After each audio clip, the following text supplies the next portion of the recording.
Hi friends, எல்லாருக்கும் வணக்கம். எல்லோரும் எப்படி இருக்கீங்க? நல்லா இருக்கீங்களா? நான் தாங்க உங்கள் கிராமத்து பொண்ணு பேசுகிறேன்.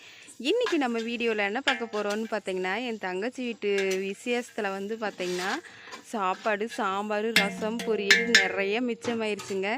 அந்த தம்பி பார்த்திங்கன்னா எல்லோரும் அசந்து டயர்டில் தூங்கிட்டாங்க. தம்பி, மணி எத்தனையாகுது? நீங்கள் என்ன தம்பி பண்ணிட்டு இருக்கீங்க?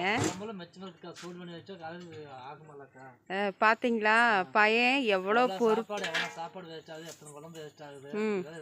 சூடு பண்ணி காலையில் சாப்பிட்டுக்கலாமல்ல, அதனால தூங்கிட்டு எல்லாருமே தூங்கிட்டாங்க. அப்புறம் சரி நாமளும் பண்ணுறதுக்கு நம்ம பண்ணிக்கிட்டு இருக்கிறோம். குழம்பு பாருங்க, பையன் எவ்வளோ பொறுப்பாக வந்து சூடு பண்ணி வச்சுட்டு வந்து பொரியல் வந்து சூடு பண்ணி வச்சுட்டு காலையில் யூஸ் பண்ணிக்கலாம். பார்த்தீங்களா, எல்லாம் டயர்டாகி அவங்கவுங்க பாட்டுக்கு படுத்து தூங்கியாச்சுங்க. இப்போ மணி பார்த்தீங்கன்னா எத்தனை மணி ஆகுது தம்பி? பாருங்க, சாம்பார் எல்லாம் மிச்சம் இருக்குது. பையன் பார்த்தீங்கன்னா இங்கே இருங்க, பொரியெல்லாம் எவ்வளோ மிச்சமாக இருக்குது. காலையில அப்படியே சாப்பிட்டுக்கலாம், வேஸ்ட் ஆகாமல் அப்படியே சாப்பிட்டுக்கலாம்.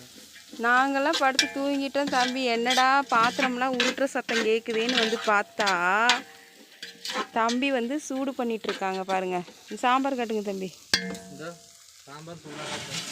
பாருங்க, பையன் எவ்வளோ சாம்பார் மிச்சமாகிடுச்சு பாருங்க. சாம்பார் சூடு பண்ணியாச்சியா தம்பி?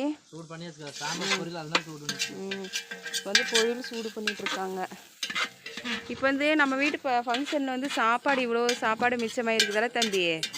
இப்போது நம்ம இப்போ இவங்க வீட்டு தங்கச்சி வீட்டு விசேஷம் வந்து ஃபஸ்ட்டு விசேஷம். இது சாப்பாடு மிச்சமாகிறது நல்லதா எப்படி? மிச்சமாக வந்து நல்லதாக்கா. அது வந்து அரிசி வந்து வர்றவங்களுக்கு படுத்து தூங்கிட்டு இருக்காங்க. ஆமாம், பாருங்க, இந்த தென்னை இதில் வந்து கிடுகு பின்னி அழகாக போட்டு வச்சுருக்காங்க. பாருங்க, பாப்பா குடிசை கட்டினாங்களா? அதெல்லாம் எடுத்துகிட்டு போயிட்டாங்களா தம்பி? பாப்பா குடிசை கட்டினாலும் எடுத்துகிட்டு போயிட்டாங்களா? அதெல்லாம் 7 மணிக்கெல்லாம் முடிஞ்சல. 7 மணிக்கு முடிஞ்சல. கொஞ்சம் சீரழிச்சிட்டு வர்றதுக்கு நேரம் ஆயிடுச்சு தம்பி. அதனால எல்லாம் வந்தவங்க கிளம்பிட்டாங்க டக்குன்னு. இல்லை இவ்வளோ சாப்பாடு மிச்சம் ஆயிருக்காது. சாப்பாடு இந்த அளவுக்கு இருக்கு. சாப்பாடு வந்து கம்மியா. ஆமாம், கொஞ்சம் நேரம் 8 மணிக்கு மேலே.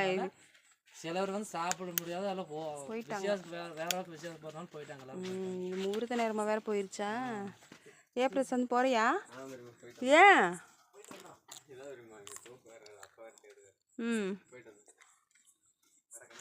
எல்லாம் விசேஷம் முடிஞ்சு அப்படியே கிடக்குதுங்க. காலையில் தான் எல்லாம் தூங்கி எழுந்திரிச்சு. ஆமாம், தூங்கி எழுந்திரிச்சு பாத்திரம் மட்டும்லாம் கழுவணும். இந்த டேபிள் சேரு எல்லாம் எடுத்து ஓர்ஸ் பண்ணணும். பாவம் தம்பினா காலையிலேருந்து ஒரே வேலையான வேலைங்க. இது எல்லாமே காலையில் தான் க்ளீன் பண்ணணும். பாருங்கள், எல்லா டபரா அது இது எல்லாமே இருக்குது. பாருங்கள், அப்படியே கிடக்குது. எல்லாருமே அசந்துட்டாங்க. இங்கே முயெழுதின இடம் கூட அப்படியே இருக்குது.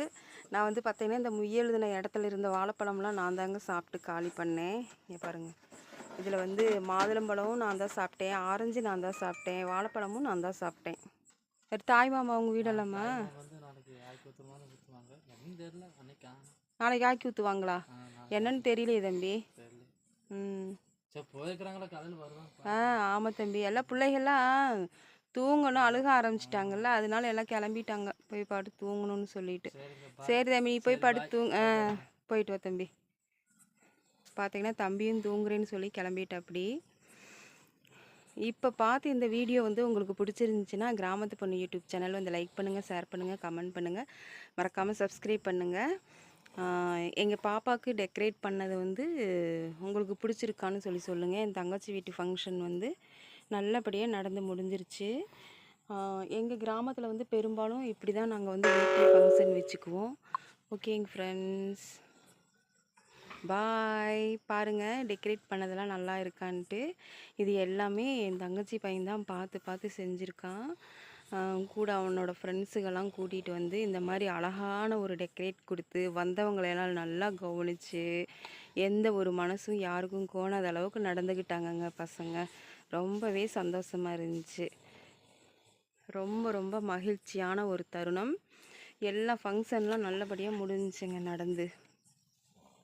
டெக்கரேட் பண்ணது வந்து நல்லா இருக்கான்னு சொல்லி கமெண்ட் பண்ணுங்கள் சரிங்களா.